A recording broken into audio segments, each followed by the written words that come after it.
Marc Kramer, Senior Lecturer of Entrepreneurship at VinUniversity in Hanoi, Vietnam, and I am also the host of Asian Founders and Funders. Today, our guest is Vicki Wang, Managing Director of Sun Cheng and parent company of Genius Star Vietnam. Vicki, welcome. Hello, Mark. Thanks for inviting me. Thanks for organizing this interview. So, Vicki, let's start off with your background. How did you get to where you're at right now?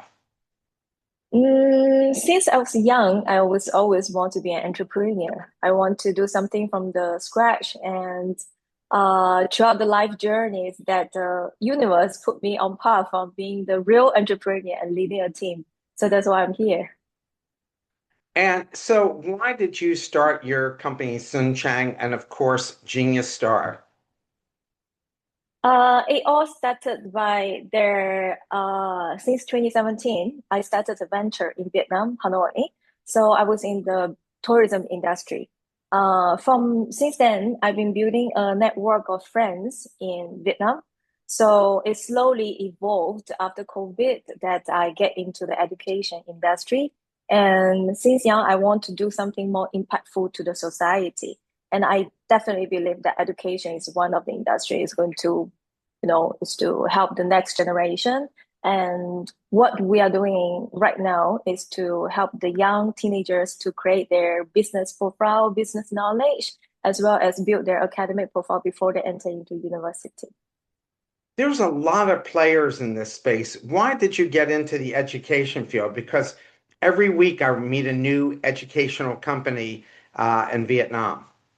Mhm. We are doing something really unique in Vietnam so far. We carry the exclusive right in this Asia business simulation. So basically, it's create an environment for the young students to experience how to be an entrepreneur. So we create a 2 days event to help students to uh, challenge themselves from business pitch to debate to negotiation skills, as well as challenge their leadership skills, time management, and as well as critical thinking. And so, how aren't there other simulation games out there? Like, how does yours work, and what keeps students engaged in yours? We really create an environment that the students can experience real life business in during that 2 days. So we run as an online system where the students have to key in the data on numbers. So students have to make critical decision about their financial cash flow. So they will also need to focus on how they want to develop the company. So the company is not just from the theory concept of management, they also have to insert their practical decisions. At the same time, when they do the pitch deck, it's definitely going to challenge their business ideas. So they have to showcase that their business is related to the real life problem, which we insert into the ESG. It used to be the UN SDG 17 goals. So the organizing committee is going to pick one of the goals to let them brainstorming their business ideas, solving the real life problems. So we really want to build the practical skills for the students to understand how to be an entrepreneur in the real life. How long have you been doing this, and how many of your students actually ended up being entrepreneurs? Because I know for a lot of students, the parents encourage them not to go into entrepreneurship, but to go and have a good, solid job with a big company like Vin Group. Mhm. The Asia Business Simulation has been running for 15 years. It started in China.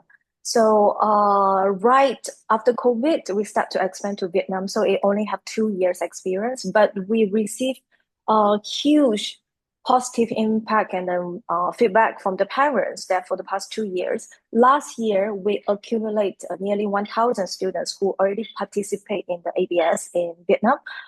We also have students from Indonesia, as well as from Singapore who joined the competition that we organized in Vietnam. So for ABS, that we are not only focused on the helping the students to be entrepreneur, we also want them to have the fundamental knowledge of working in the society. Example that they have to know the time management, they have to know how to deal with their teammates, they also be challenged about critical thinking and problem solving within a short period of time. So that was the skills we think, whether they are going to be an entrepreneur or they might be working for a big organization or starting something that's from the basic roles and building up their management skills. So through ABS, we try to provide them that the simulation environment to experience that. Is I always talk to the parents that it's not about finding what you like, or you might not want to be entrepreneur, but you at least you experience something that you know that you don't like. So to avoid the time that the opportunity cost that students might go to the wrong major and start a wrong career. So, how did you get into the business world and why entrepreneurship, especially when parents want their kids, as I mentioned before, to go and work for big companies and have good careers? And Mm-hmm. also, being a woman, there's a lot of pressure not only to get your education, but to get married young, have children, take care of the family. So, and of course, we're seeing more and more women entrepreneurs, especially in Vietnam. So, what led you to do this? Mm, I find it that at the very beginning, I've been having a banking and finance background, also hosting a business degree in management. So I do experience working in the bank, working for the big corporation. Uh, it was not fit for me. I'm someone who I always think that entrepreneur used to be having a freedom, but in fact, you lock into something even more that you have to take more responsibility. However, that I enjoy the journey. I think for younger kids, they might not have that experience yet. All I can advise them is just to enjoy the life and breathe with that experience, and eventually you're going to find out who you are. So, tell us about some of the past startups. Like you said, you were in the tourism business. What are some of the Mhm. businesses you've been in, and what did you learn from each of these businesses?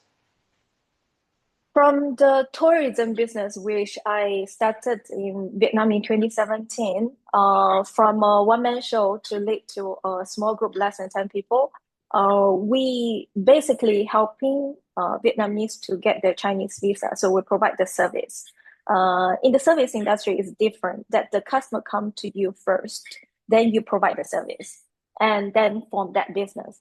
But in terms of how I see that business is what we came in at the right time where the Vietnamese economy is booming. So we receive a lot of inquiry from the customers.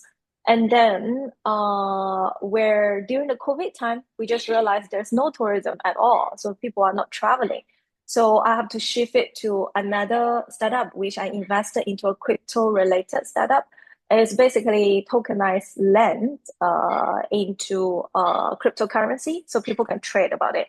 And I also have a few shareholders that at that point of time, we did fundraising preparations. So that could all generate into my life journey, to my experience to become right now the managing director of Cheng to lead the team in the education industry. I learned that sometimes that when we do the business, we need to care about our customers' feedback. We need to show our professionalism. We need to have the dedication and the focus where when customer wants something, we can provide them that outstanding services. And also when in the education industry, we are responsible for the students' future. So what we provide to the students, we try to bring in the prestigious universities can, as well as the programs that really can help the students and make students to gain that right experience and knowledge before they enter into university. So, what do you like most about being an entrepreneur? And you're right, I've done 30 startups, and everybody Mm, thinks, oh, if you're an entrepreneur, you have all this freedom, but you actually have much less freedom as an entrepreneur than you did working for a large company, except that you can do what you want to do. But in terms of mhm. time, it eats up an enormous amount of time. True, true, absolutely. And being an entrepreneur, you will need to have discipline. You need to strategize. You need to have responsibility. You also need to, to a certain extent, you sacrifice, right? Time, money, family, friends, your energy to something that you want to achieve. But end of the day, you will realize all those sacrifice that is going to work for the moment that you achieve your goals. And not just only responsible for myself, but also responsible for the team. So for entrepreneur, you always need to see far, set the goal, make the lead. And I describe to my team, I'm like a wolf. I like to run fast. I like to go outside to go hunting. And once I hunted back to the team, they are my families. Like, yeah, so they help me to manage the back end well, but I'm the one who going aggressively and really in the ambitious way. What's the most challenging part of being an entrepreneur, and what's the biggest mistake you ever made, and what did you learn from it? The biggest challenge is probably I sacrifice my personal life where I spend like 7 to 8 every day in the office. And sometimes when my travel schedule is really crazy and I don't get to spend time with my family, my mom especially. So I always, in the back of my mind that I'm talking to myself, one day I'm going to work so hard and showing my, performance that hard work is no longer worth to mention. Yeah. And also at the same time that I think what I have learned before, I don't believe in life that making mistakes. I don't have any regrets in my life. I believe at that point of time when you're making a decision, you already have all the context and all the knowledge to make the decision. So no matter how many times you go back, that the decision is still have to be made in that way. But what I advise others is you don't have to make the right decision. You just have to make a decision right. So adjust your directions constantly, strive for the higher goals, aim for what you want to achieve. And one day you look back, that was just a life journey. There's no mistake made. What's the criterion you use for the people that you hire? I truly care about two factors of my staff. First is loyalty. Second is discipline. So for loyalty is because we are going to work as a team closely day and night together. I truly appreciate people who have the sense of belongings in the company where they're not only working for money, they're also working for a mission that the company is leading them to. For discipline is also talk about the responsibility, where punctuality is important, and we also think that the staff who really have the dedication and focus on their job, where it also contribute to their discipline to working is not the our job is not a 9 to 6 job. When we're taking care of parents, parents could pop up a question in the middle of the night. So they have to have that sense of responsibility to take care of their role and also take care of the company. How important is it for students? I always am pushing my students to learn how to communicate in large public forums because oftentimes Mm.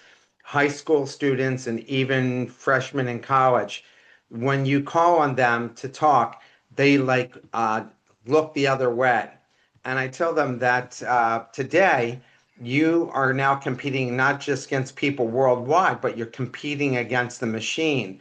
And in order for Mhm. people to want to hire you or invest in you, you have to develop the skill of communicating your ideas in a public forum. What do you think about that? We also get into studying a lot of AI related to the education. I think that the whole dynamic of the industry is changing, like how students and teachers' relationship are also changing. We find it that is unavoidably that the students are going to adapt to all kinds of AI tools. There was certain degree of like our human touch. It cannot be replaced by AI. Who knows? Maybe down the road it could be. But at the short period of time, I should think that we are in the really, really competitive environment where people learn things quickly with all those tools. students need to be prepared and then equipped with themselves on how to leverage on the technology and the tools. So that will make them outstanding. So there are more and more technology, new technology, where we don't used to think that it could exist, but right now that exists. So students have to be really advanced in research, in understand about the technology, so they can use them as a tool. So, how about students learning the ability to communicate their ideas in public forums? What do you think Mhm. they need to develop that skill? In our Asia Business Simulation, actually, we set up two rounds. One is the pitch deck, where students have to pitch the judge, like the judge is the real life angel investor. It's like Shark Tank. There's another sessions that students will join a debate. So basically, they pitch their business idea, and people like audience and judge will have to ask them questions. So they have to have a critical thinking to answer the questions on the spot. So these are the experience we think that is really, really critical for the students to be a better communicator in the society or in their job or in their career.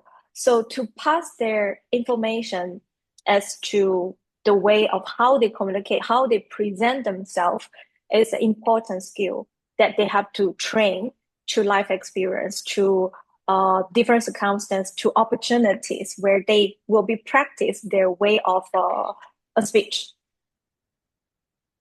Did you have any mentors that helped you in your business career?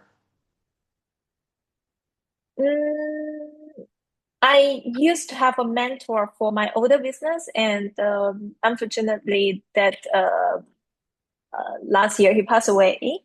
Um, it was really sad for me that because he's always used to be someone I'm looking into to give some life advice.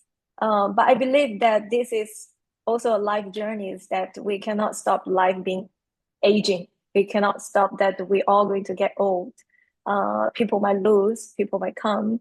I'm still looking for all kind of lighthouse of life inspirations, whether it's to on the internet, to talking with my friends, my peers, or with someone who have experience in entrepreneurship, or sometimes even going to the library to dig out the book, which I don't know who is the author, but reading to a line that get me the inspiration. I think that is the entrepreneur in the blood. You have to find your own light all the time. I was going to ask you, are there any books or podcasts that you recommend to entrepreneurs? Mm-hmm. For I don't have a regular follower that I follow all the time. I just do it randomly. But I read one book I still remember. It's called The Power of Now. It's by Eckhart Tolle, and basically, it's talking about how you need to live in present to make all kind of decisions. And it was like a kind of inspiration. For me, that was a period of time where I was going through a really deep pain. So I find it that bringing myself into the present mode that really helped me to move on and look forward for my life and always hoping for the best for tomorrow. And of course, there were really famous like female entrepreneurs. Like recently, I followed this AMD CEO, Lisa Su, that she said something about how you're going to build your early career as a female business woman. That was really tough. There were a lot of tough story I could share. But at the end, we are so devoted to our future. We're so believe in we're going to be successful. And the rest of the thing is not important. And also sometimes I watch those university speech, like Steve Jobs at the Stanford speech and Taylor Swift at the New York University speech. And I find inspiration in how other people are sharing the same experience as me. I'm not alone. Yeah. Is there is there any one particular entrepreneur that inspires you? And the other thing I wondered is there a difference between women entrepreneurs and men entrepreneurs in terms of their approach to business? Absolutely.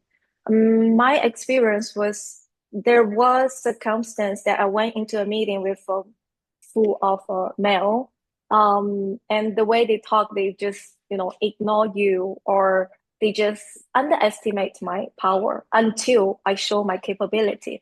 So it took me a longer journey to earn my seat there. I mean, as you grow older, you have more this kind of experience. It doesn't makes me feel odd anymore because I go into the meeting, I show my value on the table, and I deserve the respect. And I think what I want to advise for the female entrepreneurs is that just focus on what you are doing, make it as an expert into your industry, and you earn your seat. Is there any last piece of advice that you would give to entrepreneurs about, especially in 2026, how they should approach new opportunities, a willingness to take risk? What's some of your final pieces of advice to entrepreneurs? Mhm. To summarize that is as a female entrepreneur that um, I I think a lot of us are sharing the same difficulties or same challenges in this society. But trust me, there are more people are going through the same experience as us. We're not alone. We what we want to achieve, if you bring the real value to the society, if you really try to achieve your dreams, that without any distractions, just so focused and dedicated to that, you are going to achieve that one day. It's just a matter of time. I want to thank you so much for taking the time to speak with me today. Your background Mm. is so impressive, and what you're doing is so good for the country. So I wish you the best of luck.